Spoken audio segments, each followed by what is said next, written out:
Bonjour, aujourd'hui on va faire une tarte aux pommes fine, caramélisée, donc un classique de la cuisine française un peu revisité.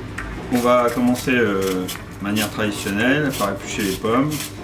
Moi alors je prends de la Granny Smith parce que c'est une pomme qui est assez ferme et acide. Après on va les émincer et on les positionnera sur un disque de pâte feuilletée. Donc j'utilise aussi cet ustensile qui s'appelle une cuillère à pomme parisienne. Ça permet de vider le cœur de la pomme de manière propre sans l'abîmer. Voilà. Donc on va émincer les pommes de manière très fine. Donc en laissant les pommes attachées les unes à côté des autres, comme ceci. Comme ça, ce sera plus facile de les positionner sur la tarte. Pour la réalisation de cette tarte fine à la pâte feuilletée, vous pouvez très bien la faire si vous en avez les compétences, sinon vous pouvez aussi l'acheter dans le commerce, ça fonctionne très bien. Surtout il faut prendre une pâte feuilletée au beurre parce que c'est bien plus croustillant et surtout bien meilleur. Pour éviter que la pâte gonfle, on va la piquer, donc sur toute sa surface, comme ça va éviter que ça gonfle trop.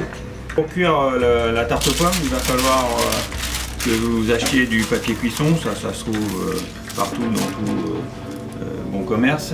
Et maintenant on va positionner les pommes. Donc les pommes seront positionnées non pas avec la petite pointe sur le côté, mais sur l'arrondi, de façon à ce qu'on ait un bel arrondi de pommes et que le petite pointe ne brûle pas.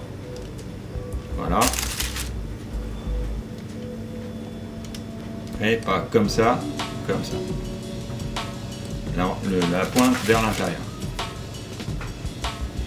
On va faire une rosace.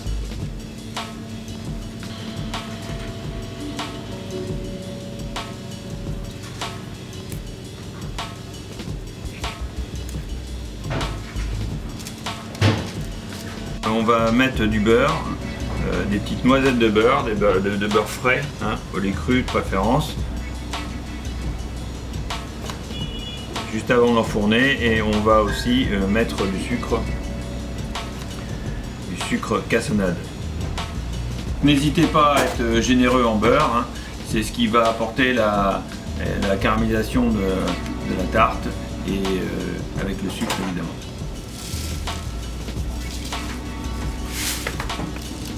Donc là on va mettre la tarte au four, dans un four assez chaud, on va dire 200, 210, voire 220, de façon à ce qu'elle cuise, et après on peut baisser la température par rapport à l'avancement de la cuisson de la tarte.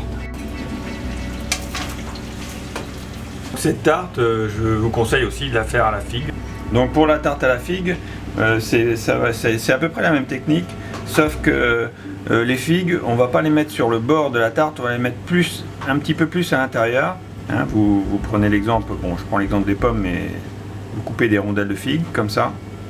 Vous voyez, de manière à ce que les figues, la pomme ça se tient, les figues vont partir sur les côtés. La tarte à la figue, le piquage de la pâte, c'est pas le même que pour la pomme. Il faut que les bords se relèvent de manière à ce que le jus des figues reste à l'intérieur de la tarte. Donc on va piquer, voilà, 1 cm avant le bord, comme ceci, de façon à ce que les bords gonflent et gardent le jus de la figue à l'intérieur.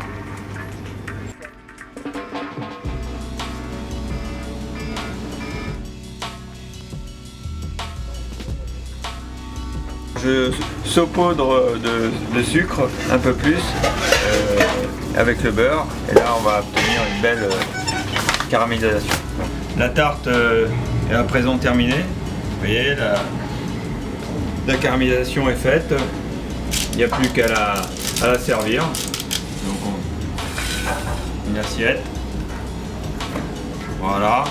Donc c'est une tarte où on peut mettre servir avec soit un peu de crème fraîche. On peut aussi la flamber au calvados, il y a des gens qui aiment ça. On fait chauffer un peu de calvados et on la flambe devant les gens.